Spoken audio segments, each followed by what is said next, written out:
Vesper is in the hospital bed, 2 days in, and she asks her attending physician for a printed copy of her own capacity assessment with the exact timestamp. One administrative request. It dismantles everything everyone around her thought they had built. You're watching Historical Manhwa. The smell woke me before anything else did. Not antiseptic, though that was there too, lying underneath everything like a held note. It was something harder to name. Recycled air, latex, the faint sweetness of IV glucose running into the crook of my left arm. I knew the smell the way you know a piece of music that belongs to a terrible occasion. Instantly, before your conscious mind has caught up. I had been here before. Not this exact room.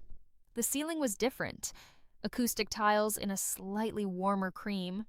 And in the upper right corner, there was a water stain shaped like a comma. A pause in the middle of a sentence. Not a full stop. I would think about that later. But this moment, this quality of thin light through institutional blinds, this specific pitch of the cardiac monitor set at a frequency slightly too fast for comfort. I ate this weight of my own body as something external, something I was only a tenant inside. I had inhabited this moment before, and I had not woken from it. I lay still and breathed and thought. I took stock of what I knew, the way I take stock of everything, systematically, beginning with the most reliable data and moving outward. My name is Vesper Calloway. I am 34 years old. I am a medical ethicist employed at Asheville Memorial Medical Center, where I have worked for 11 years in advanced care planning, surrogate decision-making, and the legal and ethical frameworks that govern both. I hold a graduate degree in bioethics and a secondary certification in healthcare law. I have spent my career documenting the precise conditions under which medical decision-making can be shaped, influenced, when the incentives align badly, abused. The cardiac monitor beeped. My husband, Dorian Ashwood, had been driving the car. I cataloged my physical condition without moving. The ache of cracked ribs was first. 3, possibly 4, a horizontal band of pain that tightened with each breath but remained manageable. My left leg was elevated. I could feel the specific discomfort of a fracture in traction. My head had been dressed at the left temple. When I ran my attention over it carefully, I decided the wound was superficial. The thinking was clear. The memory was intact. The memory. In another version of this hospital room, the version I had lived through without surviving, I had spent 11 days unconscious while the world arranged itself around my absence. By day 3, a Marie healthcare proxy form had been submitted by my family to the patient services office. It named my sister, Arabella Calloway, as my primary surrogate decision-maker on the basis of her nursing credentials and the confident recommendation of my husband. By day 7, Arabella had begun conversations with my attending physician about what I would have wanted. By day 9, she had reached out to the palliative care team. By day 11, she had made the call. The machine went silent at 4:47 in the morning. There had been no one in the room. I had turned that detail over many times in whatever space exists between the final silence and whatever comes next. The absence of anyone, even a nurse doing a routine vitals check would have noticed. Even a family member, restless and guilty, would have stayed. But there had been no one. Much because by 4:47, the outcome had already been arranged and there was nothing left to witness. I opened my eyes. The ceiling confirmed it. Caldwell Regional Medical Center. The specific cream of their acoustic tiles. The ventilation hum at a low recognizable frequency. I had consulted here twice on ethics committee cases, enough to know the building's language. This was not the ICU. The room was quieter and less equipped, and the light suggested a step-down unit or a standard medical floor. I had already passed the most acute phase. The whiteboard on the wall held 3 pieces of information in blue dry erase marker. My name, the date, and my nurse's name. The date told me I had been here for 2 days. In my first time through this, I had not opened my eyes until day 4. I was ahead. 2 days. Always the standard proxy form processing time at most hospital systems was 48 to 72 hours, accounting for notarization, the required witness protocol, and administrative processing. If the form had been submitted, and I assumed it had been because I had to assume everything I knew from the first time through, it was somewhere in the system, but it might not yet have been finalized. I might still be in time. I pressed the call button. The nurse was named Hadley. She appeared within 4 minutes, which told me this was a well-staffed floor and she took call buttons seriously. She was mid-30s, competent-looking, with the economy of movement that comes from years of floor nursing. Nothing wasted, nothing performed. She ran through the orientation protocol with practiced efficiency. Date, location, my name. I used simple questions designed to assess alertness. I answered each one fully and precisely. "Can you tell me the name of my attending physician?" My voice was rougher than I expected. Dry, underused. "Dr. Leandro Castillo. He's the hospitalist on this floor." I didn't know him personally, but I knew his training program. Solid clinical foundation, protocol adherent, the type who followed procedures exactly because he understood why they existed. "Has any paperwork been submitted to patient services or the ethics office designating a surrogate decision-maker for my care?" The pause was brief, the kind that a patient would miss entirely. I had spent 11 years watching for exactly this pause, the one that lives between having information and deciding whether to share it. "I'd need to check with the patient services coordinator," Hadley said. "Oh, please do, before my family's next visit, if possible." She nodded and left. I used the time alone to continue my internal assessment. The head wound, superficial. The ribs, fractured but not displaced. The leg, the clean pain of a simple fracture rather than something more complicated. I had broken a bone in a hiking accident at 22, and I remembered the difference clearly. My cognition, intact. I tested it against the date, the location, my professional credentials, my law certification examination scores, things memorized deeply enough to function as benchmarks. I tested it against what I knew about Dorian and Arabella, running through the timeline the way I would run through an ethics case. Chronologically, factually, without embellishment. I was, legally and medically, capable of making my own decisions. That was the first fact. Everything else would follow from it. Dr. Castillo arrived 23 minutes after Hadley left. He was younger than his training program's reputation had led me to expect, early 40s, with reading glasses pushed up onto his forehead and the bearing of a physician who had trained himself to deliver uncertainty without apology. He sat in the chair beside the bed rather than standing, which I noted. It was a small choice that revealed something about how he treated patients. We ran through the orientation assessment. I answered everything cleanly. He reviewed my chart, checked my pupils, ran his hands with professional care over the rib injury. "You're doing better than we expected," he said. There was concern about intracranial pressure in the first day. Well, but it's resolved without intervention. The ribs, 3 fractured, none displaced. Left tibia hairline fracture, no surgical indication. Limited weight bearing for 4 to 6 weeks. A pause. It was a significant impact. I know. I kept my voice level. "Dr. Castillo, I need to ask you 2 questions. One clinical, one administrative. And I need you to give both of them equal weight." He settled back slightly. "Go ahead." "Clinically, what is your current formal assessment of my decision-making capacity?" He didn't look away.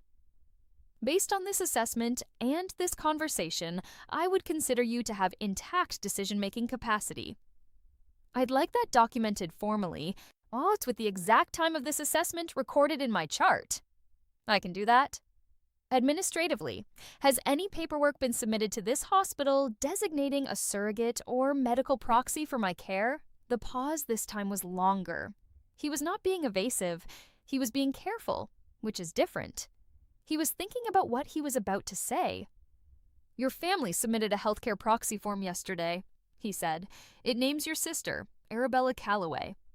I had known this was coming. I had rehearsed the moment of hearing it. I had thought I was prepared.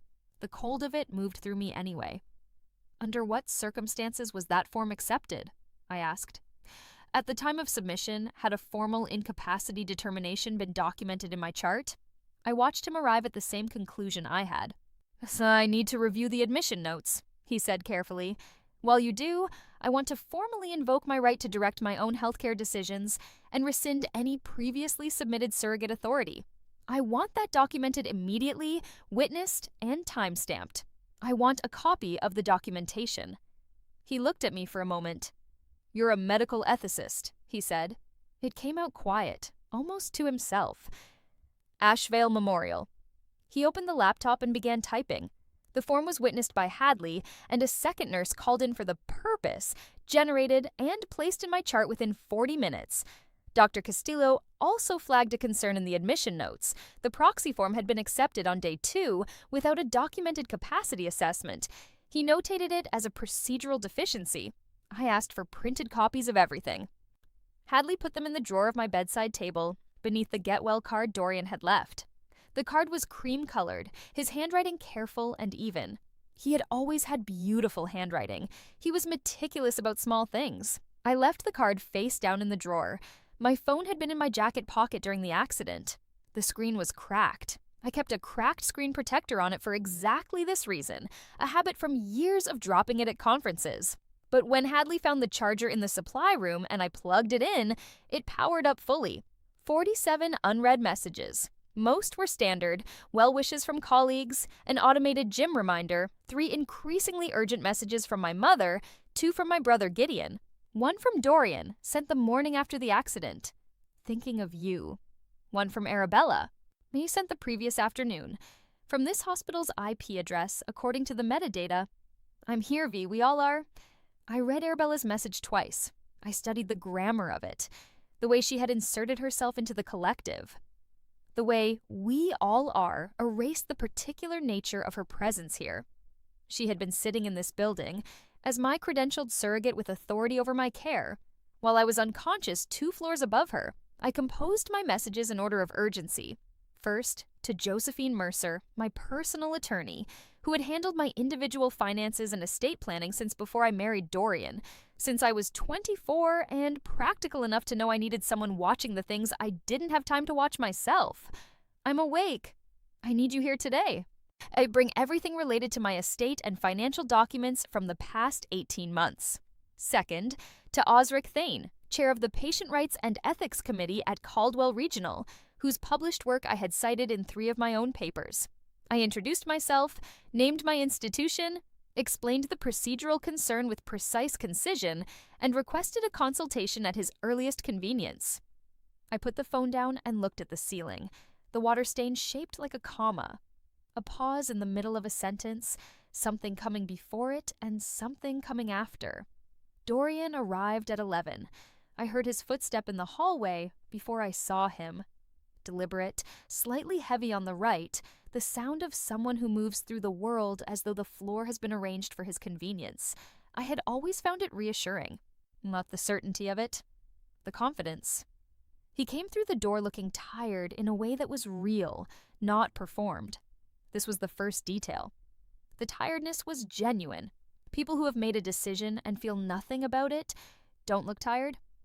They look organized. Dorian looked like a man who had been sitting with something heavy for 2 days and hadn't found a way to put it down. He sat in the chair and looked at me. "You're awake," he said. "I am. They told me this morning. I came as soon as I could." He paused. "How are you feeling?" "Like I was in a car accident." I kept my voice even. Not cold. Not yet. I wanted information first. "Tell me about the crash." He blinked. "What?" "The accident. What are the details? What road were we on?" "The Harrogate Road. The ice. I lost control on the curve." Was there a police report?" "Yes, of course. I want a copy today. Can you send it to Josephine?" He looked at me the way you look at someone who is behaving unexpectedly when you haven't yet decided what the unexpectedness means. "You just woke up." "I've been assessed as cognitively intact since 9:47 this morning," I said. "That's documented in my chart with the timestamp, if you want to confirm it with Dr. Castillo." I paused. I also formally revoked the surrogate designation. The silence that followed had mass. "Your family thought it was..." "I know what my family thought." I kept my voice even. "What I want to know is what you thought, Dorian." He looked at his hands, folded on his knees. "I thought you might not wake up," he said finally. "Oh, I thought someone with medical background needed to be available to speak for you." "And Arabella was your recommendation?" Silence. "She has a nursing license," he said, "which she hasn't practiced on in 3 years. I watched his face. "But that wasn't the reason, was it?" He stood up. "You need to rest." "Dorian?" I waited until he turned back. I'd like copies of everything you've signed in connection with our joint financial accounts in the past 18 months. I'll have Josephine request them formally if you prefer, but I'm asking you directly first. The look that crossed his face was very brief and very specific. The look of a man who has been moving carefully through a plan for months and has arrived at a moment where the plan is no longer functioning the way it was designed to. I'll call her, he said. Oh, good. He left without touching me. He had not reached for my hand. I had not offered it. The room felt different after he was gone, lighter and colder at the same time, the way a space feels when something heavy has been removed from it. I had loved Dorian once. I want to be honest with myself about that, because dishonesty in private is the most expensive kind. I had loved him with the particular attention I gave to everything I valued, methodically, without excess, consistently. I had reorganized my mornings around him for 4 years. I had revised my estate documents when we married to include him in my primary beneficiary designations, because that was what you did when you believed you were building a shared life, when trust felt like a reasonable investment rather than a risk. And I understood now that we had been building different things. He had been building an exit, and I had been signing the paperwork for it, one document at a time, during the months when I was too distracted and too trusting to read what I was signing carefully. Josephine arrived at 2 in the afternoon. She had the leather document case I had seen her carry for 15 years, and an expression that told me she had been worried long before my message came through. I've been trying to reach you for 3 weeks, she said, settling into the chair with the calm of a woman who had spent decades delivering unwelcome news in small rooms. I know, I was distracted. I didn't apologize for it. Tell me what you found. Before the accident, well before, I had a concern about a transfer of assets that came through in the fall. You signed a consent form in October, moving your 30% stake in the Asheville Wellness Clinic into a jointly held LLC. She opened the case and produced a file folder that had clearly been organized in anticipation of exactly this conversation. The LLC names you and Dorian as co-owners, but the operating agreement has a survivorship clause. I already knew what came next. I said it quietly. If I die, his share absorbs mine. Yes. She let the words sit in the room. There are 3 other documents with similar structures. 2 real estate transfers, including the Harbor condominium, and a consolidation of your individual brokerage holdings into a joint account. In each case, the joint structure you signed incorporates the same survivorship mechanism. 4 documents, 8 months. A methodical and a patient restructuring of the financial boundary between my assets and Dorian's anticipated inheritance. Were any of these flagged to you at the time? I wasn't your attorney of record on any of them. Dorian used Pendleton and Associates. Yes, I knew Pendleton. Aggressive, precise, known for financial structuring that was legally airtight and ethically questionable. What else? She reached back into the folder. This is preliminary, but I believe there are additional documents, a will amendment, and possibly a deed transfer related to the Edgemont parcel, the land you hold jointly with your parents. I absorbed this. I need you to find everything, I said. Every document, every amendment, every instrument related to my estate executed in the past 18 months.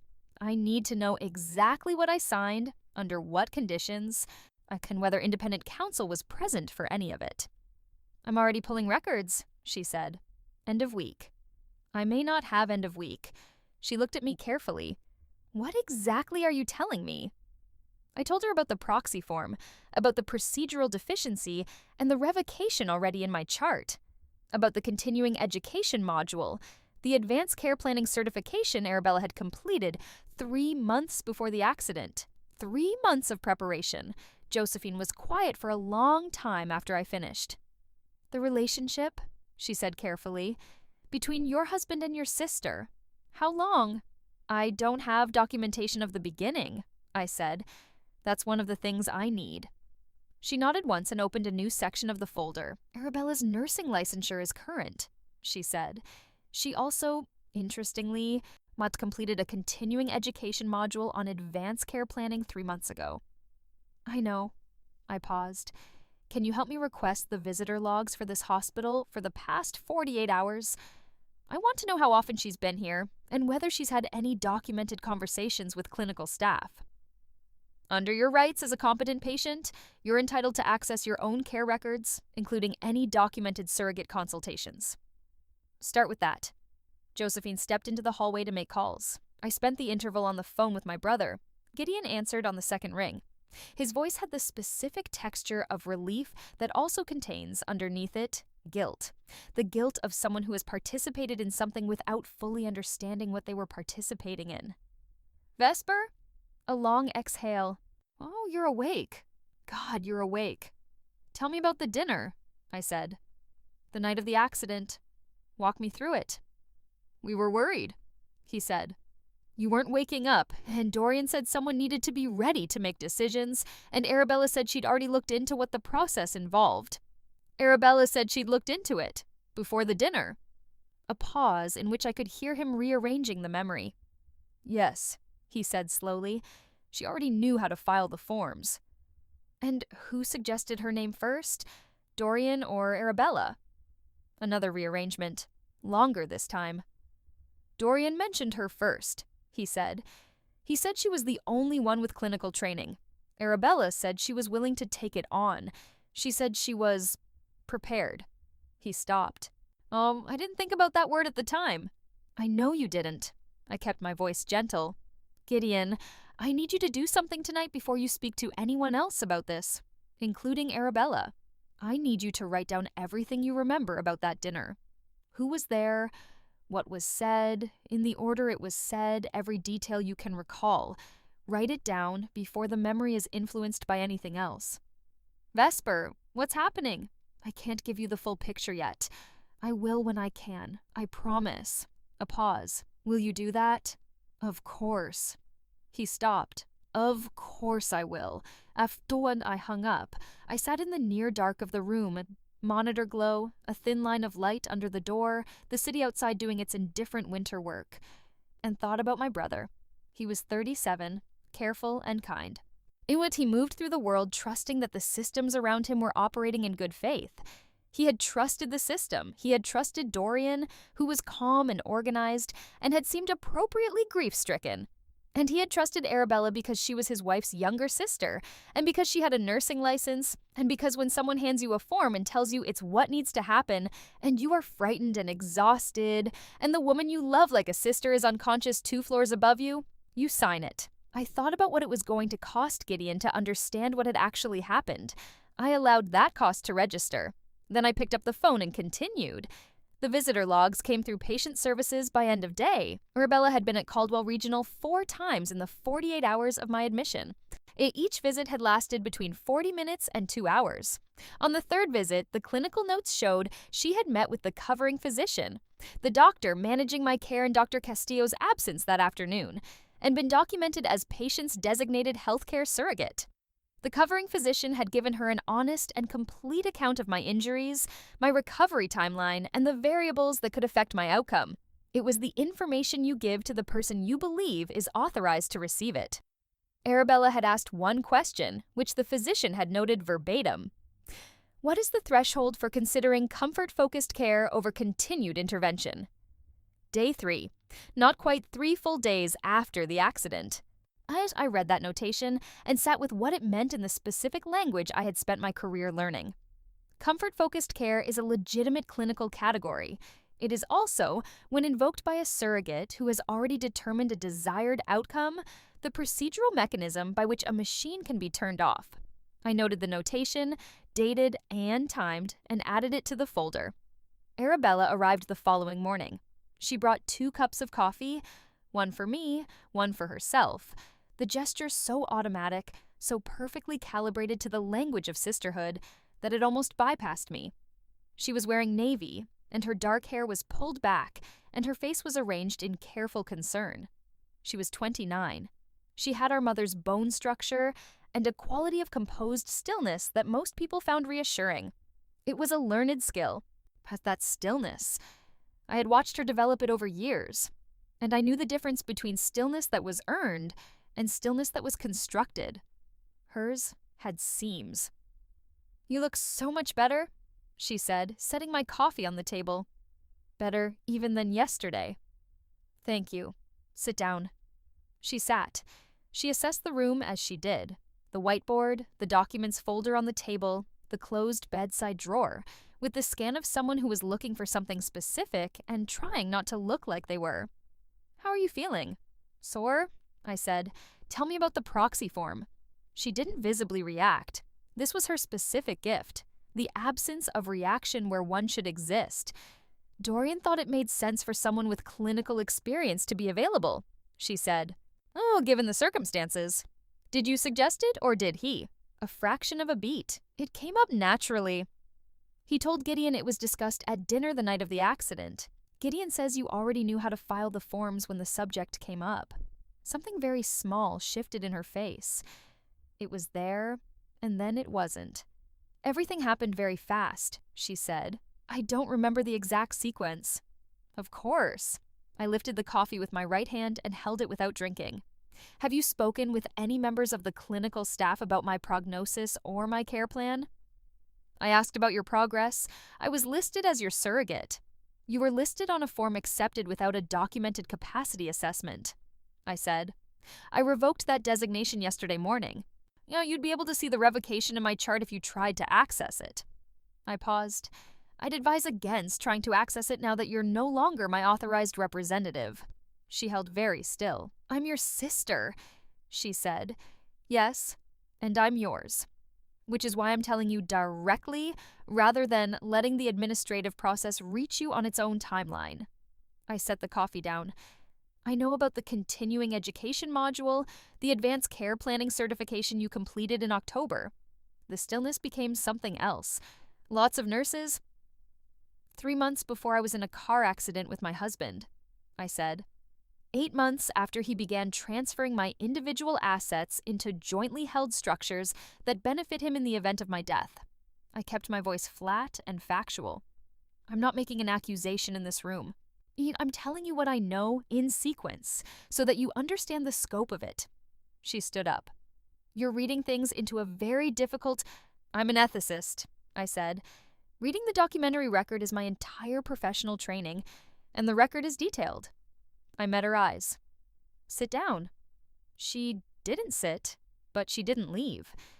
There was a moment in the silence between us, the specific moment when a person finishes deciding what to say and realizes there's nothing to say. And then she said, "What do you want?" The question beneath every performance. The question that told me she had moved past the front of it. "I want you to understand the position you're in," I said. "I woke up ahead of schedule. The proxy form has a procedural defect that's already formally documented. My capacity has been timestamped and witnessed and placed in my chart in a way that predates any further attempt to invoke surrogate authority." I looked at her. "Everything that was built around my incapacity is already dismantled." "I wasn't going to hurt you," she said. I looked at her for a long moment. "I know you believe that," I said. She left without finishing her coffee. I noted the time of her departure in my phone and added it to the log. Osric Thane arrived 11 minutes later, which meant he and Arabella had passed each other in the hallway. He was compact and precise, late 60s, with a gray beard and the particular alertness of someone who had spent decades in rooms where the stakes were high and the documentation was everything. "Vesper Calloway," he said. "I've cited you 3 times. "I know." "Oh, I cited you twice." We looked at each other with the recognition of people who have spent their careers in the same narrow field. "Your message was admirably understated," he said. "I try." I paused. "I'll be direct. I want your committee to formally review the procedural handling of my surrogate designation in the first 48 hours of my admission. I also want a committee note in my chart confirming the procedural deficiency and establishing my current autonomous decision-making status. I've already pulled the file. Your attending flagged it. I asked him to. There's no documented capacity assessment before the proxy form was accepted." He looked at me over his glasses. "This is a significant gap. I've built my career on exactly this kind of gap." I shifted against the pillows, managing the ribs. "Because I also want copies of all documented communications between the surrogate and my clinical team during the 2 days I was designated incapacitated." "We can provide that." He paused. "Are you considering a formal complaint?" "Not yet." The complaint, when it comes, will be more comprehensive than a procedural error in hospital administration. I want the full picture first." He understood. He was a man who had spent a career building full pictures. "One more thing," I said. "I'd like a patient advocate assigned to my case for the remainder of my stay, someone who flags any unusual access requests to my chart." "I'll arrange it today." He left. I thought about the conversation and found nothing I would have changed. Day 4 brought 3 pieces of information. The first came from Josephine at 7 in the morning. There were not 4 documents. There were 6. The additional 2 were a will amendment signed in September at Pendleton's offices and a property deed transfer embedded as an addendum to a real estate closing for an unrelated property. In the September will amendment, my primary beneficiary designations had been restructured to increase Dorian's share of my professional estate by 30%. The language was subtle. A person reviewing their own will at a routine appointment, distracted, trusting the source, under time pressure, might well have signed it without fully absorbing what had changed. I had been in the middle of the Ashevale Hospital Board controversy in September. I had been preparing testimony for a public hearing. I had been signing things Dorian put in front of me, the way you sign things you trust the source of. Without the independent review, I would have applied to a stranger's documents. 6 documents, 8 months. The patients required to construct a plan of this kind was a particular kind of intelligence. Not impulsive, not emotional, not the action of someone operating from desperation. This was built by someone who could hold a desired outcome clearly in mind for months while performing normalcy in every surrounding interaction. Dorian and I had cooked dinner together during those 8 months. We had taken a trip to the coast in the spring. We had argued mildly about a scheduling conflict and resolved it the way married couples resolve small disagreements. All of it a surface. The second piece of information came from Hadley. In the careful tone she used when sharing things, she felt professionally obligated to share. Arabella had called patient services the previous evening and asked about the process for invoking surrogate authority in cases where a patient's capacity was in question. She had been told there was no mechanism for reinstatement without a formal court determination. "Please note that call in my chart," I said, the inquiry and the verbatim response. Hadley did. The third piece came from Patricia, the patient advocate Osric Thane had assigned, who called at 11 to report that someone identifying herself as my surrogate had attempted to access my electronic chart through the family portal that morning, using login credentials provisionally issued when the proxy designation was active. The access attempt had been automatically blocked by the system, which had flagged the revocation. Patricia documented it. I added it to the folder. Arabella had tried 3 things in 24 hours: a direct visit, a patient services inquiry, a system access attempt, each one blocked, each one now in the record. I thought about what it meant to watch someone exhaust their options in real time. There was nothing satisfying about it. It was simply information, each piece adding precision to the picture. Day 5. Dorian returned in the evening. He was dressed more carefully than his last visit, and his expression had been arranged into something that might have read as concern to someone who hadn't spent 4 years cataloging the difference between his performed and genuine states. "I spoke with my attorney," he said. "Hey, I assumed you had." The documents were legally executed. Everything was properly witnessed, notarized, consistent with applicable law. "Legal execution and informed consent are different standards," I said. "And you know that, or you would have had me review them with an independent attorney. You trusted me with the financials." "I did. I won't again." He crossed his arms. "This is grief," he said. "This is a traumatic event, and you're—" "Tell me about September," I said. He stopped.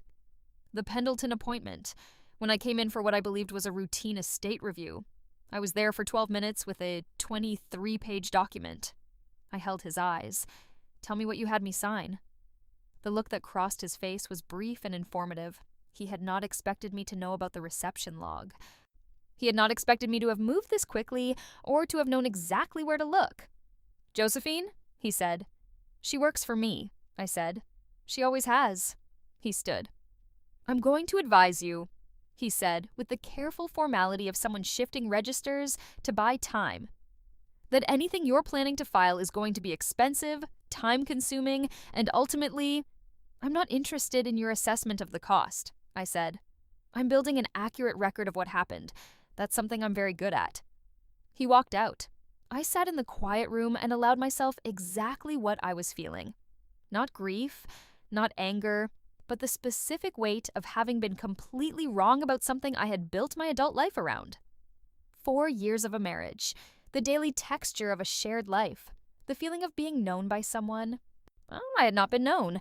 I had been managed. After a minute that I called Margaret. She was a forensic accountant I had worked with on a healthcare fraud case 2 years prior, and she had a particular gift, almost architectural in its precision, for identifying the seams in financial documentation. The places where something had been constructed to look one way while functioning another. I described what Josephine had found without framing it as anything other than a document review. Margaret asked 4 questions, wrote down the answers, and told me she would begin that evening. Then I called the detective whose name appeared on the accident report Gideon had photographed and sent me. Her name was Ferris. I told her I was the accident victim and that I had questions about the circumstances. I told her my professional background. Although I asked for a meeting when I was mobile, she said she'd been planning to call me. I held that information quietly. The accident report, I said. Were you satisfied with it at the time of filing? I'm not in a position to discuss that at the moment, she said. But I'll see you when you're discharged. I thanked her and ended the call. Day 6. Arabella came one final time. She came in the early morning, before the shift change. Without coffee and without performance, she stood at the foot of my bed with her hands at her sides and looked at me the way you look at someone when you've stopped deciding how to appear. She looked like my sister. She looked like the person I had taught to ride a bike in the parking lot behind our parents' house.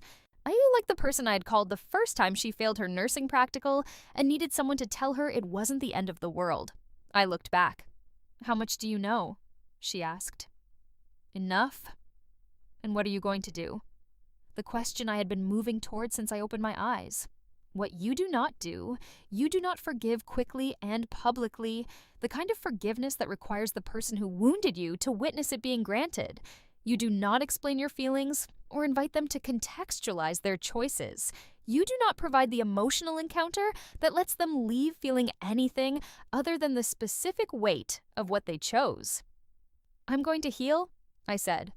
And then I'm going to make sure everything that was built around my incapacity collapses under the weight of its own documentation. She considered this. That sounds like a threat, she said. It sounds like a description. She stood at the foot of the bed for another moment. She wanted to give me something, an explanation, a context, a version of events in which her choices were comprehensible in a way that might ask for my understanding. I could see the need for it in her, the need to be witnessed, the need to be someone in the story, rather than simply what the story moved through. I waited. I did not help her find the words. She left. I sent a message to Josephine. Ready to file. The weeks that followed were the kind of work I understood. Not dramatic, not satisfying in the way a confrontation is satisfying. The raised voice and the slammed door that give the nervous system something clean and complete. This was different. Oh, this was precision applied to a situation that had been designed to benefit from imprecision, from grief, from the assumption that a woman in a hospital bed with fractured ribs would not have the presence of mind to become her own best advocate before the administrative process had finalized against her. They had underestimated what I did for a living. What I did for a living was exactly this. Josephine, working with the healthcare consent litigation attorney she connected me with, a man named Absalom Rice, whose reputation in the field was formidable and whose manner was entirely without drama, filed a formal complaint with the state bar regarding the conditions under which the September will amendment had been executed. 12 minutes, 23 pages, no independent counsel present. Now, she simultaneously filed in civil court to have that document and the deed transfer addendum set aside on grounds of inadequate informed consent. Not fraud, not yet, but the predicate finding that would allow fraud to be argued if the evidence supported it. Alongside this, Osric Thane's committee completed their review and issued a formal finding. The surrogate designation had been procedurally deficient. The finding went into my permanent patient record and into the hospital's internal case review system.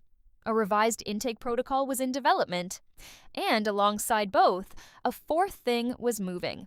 It had begun with a document Margaret found while tracing the provenance of Arabella's continuing education module. Now, the Advanced Care Planning certification completed in October had been a refresher. Arabella had completed the same module once before, 16 months earlier. 16 months earlier, she had been doing a locum placement at a private clinic.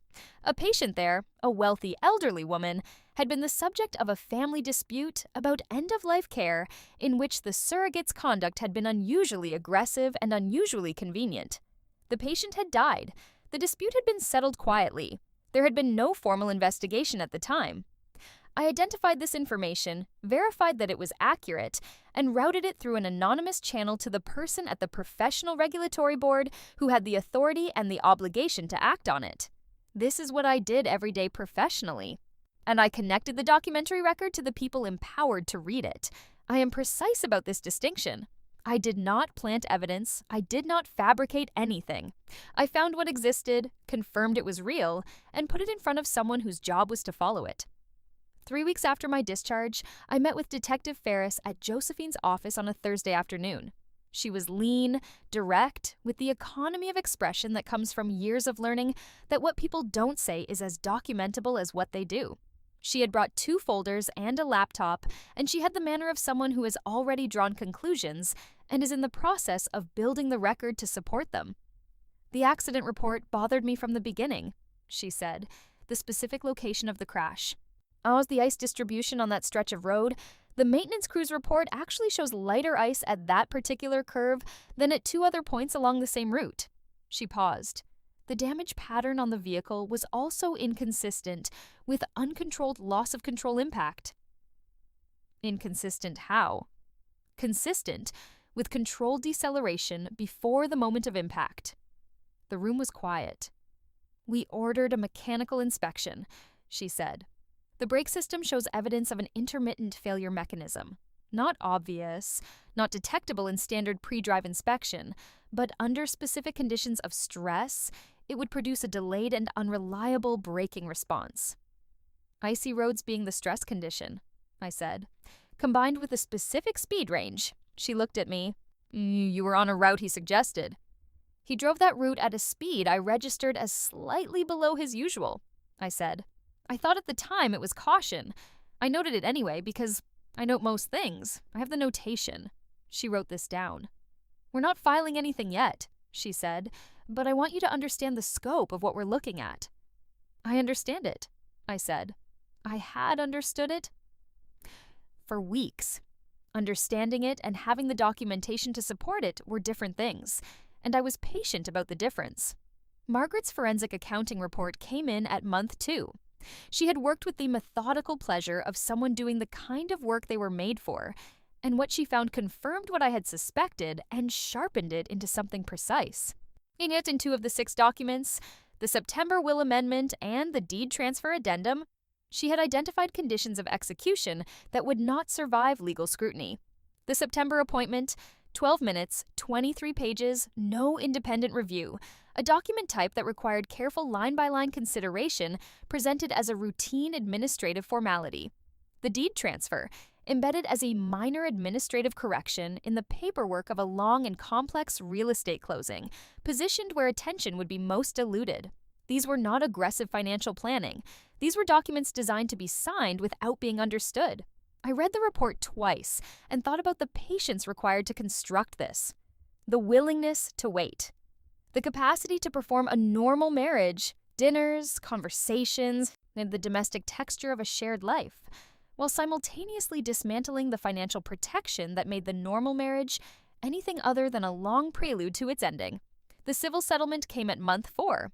Absalom Rice brought it to me on a Wednesday afternoon with the neutrality of a man who wins arguments by letting the record speak. Dorian's counsel, facing the 12-minute documentation and Margaret's forensic accounting report and the full picture assembled over months, had advised settlement. The September will amendment was set aside, the deed transfer addendum was set aside, The survivorship structures they had anchored were unwound. The wellness clinic stake, the brokerage consolidation, the restructured beneficiary designations, all reversed. Stood the condominium addressed through the divorce proceedings running concurrently. They moved quickly once we had the reception log, Rice said. The record doesn't leave room for argument, I said. That's the point of building it correctly. The criminal case moved more slowly, as criminal cases do. The vehicle analysis completed at month 5. The filing came 6 weeks after that. I gave my statement twice, reviewed the engineering report 4 times, answered every question with the precise and documented clarity that 11 years of ethics consultation had made my default mode. Dorian was charged on a Tuesday morning, 7 months after the accident. I was in my office at Asheville when Josephine called. I was reviewing an ethics committee case about a patient whose family was in disagreement about her care, a competent patient with clearly documented wishes, and a family struggling to accept them. Straightforward by my standards. I finished the consultation report and signed it and sent it to the committee. Then I called Josephine back and said what needed to be said and asked to be kept informed of the arraignment schedule. Then I went to my 12 o'clock meeting, which was a department review of the Advanced Care Planning Documentation Protocol at Asheville, a protocol I had been revising for 4 months with the particular attention of someone who knew exactly where these documents could fail and what the failure cost. Arabella's nursing license was suspended pending the regulatory investigation the anonymous tip had initiated.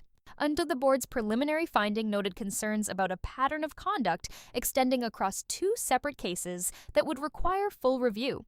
I read the finding on a Friday afternoon, at my desk, with a cup of coffee and the courtyard visible through the window behind me.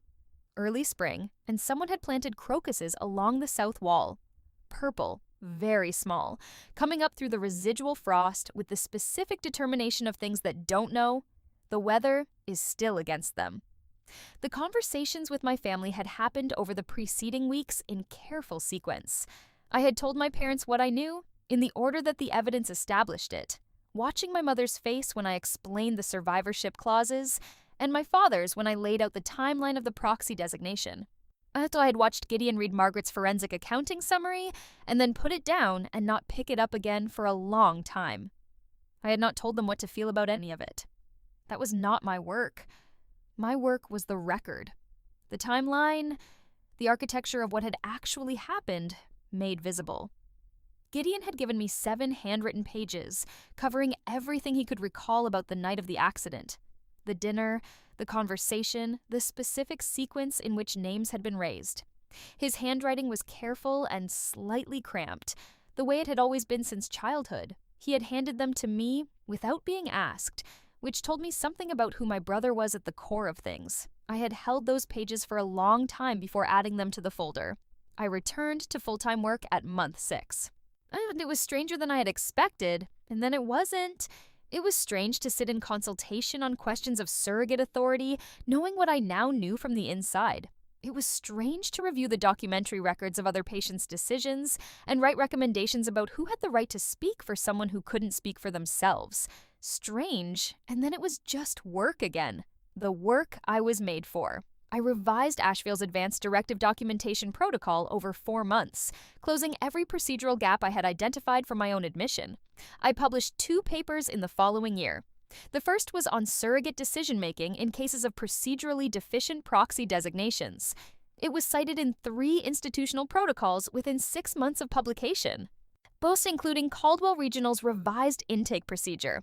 The second was on asset restructuring as financial abuse in marital contexts, jointly authored with a forensic accountant listed in the acknowledgments only as MF. Margaret had asked to remain anonymous. I respected that. On a Wednesday morning near the end of that second year, I was finishing the final revision of the second paper when I changed a word in the concluding paragraph. The paragraph recommended that financial institutions adopt protocols for flagging the accelerated transfer of individually held assets into survivorship structures within a marriage, particularly in the 12 to 24 months preceding a life-threatening event involving one of the parties. But I had used the word recommended. I changed it to required. I saved the document and sent it to the journal at 9:14 in the morning. 14 months after an icy road and a suggested route, and a machine that had been set in motion long before the night I found out about it. Then I picked up my coffee and went to my 10 o'clock meeting. That evening, leaving the hospital, I passed through the main lobby and saw a woman sitting in the patient family waiting area. She was in her late 30s, well-dressed in the specific way of someone who has dressed carefully to project calm and is not quite managing it. She was holding a phone she wasn't looking at. Her hands were too still. I stopped. "Are you waiting for news?" I asked. She looked up. "My husband is in a procedure. His family is... They keep telling me they have the authority to make decisions. His sister keeps saying there's paperwork. I don't know what rights I have." She stopped. "I don't know if I have any." I sat down beside her. I told her what she needed to know. About healthcare proxies, about capacity assessment, about the difference between what a family member claims and what a hospital is legally required to honor. I told her about the patient advocate's office. I told her the questions to ask, in what order, and the name of a patient rights attorney who could be reached that evening. I stayed for 37 minutes. When I stood to leave, she caught my hand briefly. "Thank you," she said, in the voice people use when they mean something larger than the words. "Document everything," I said. "Every conversation, every name, every time of day. Write it down before anyone can change what you remember." I walked out through the hospital's front doors into the evening and did not look back.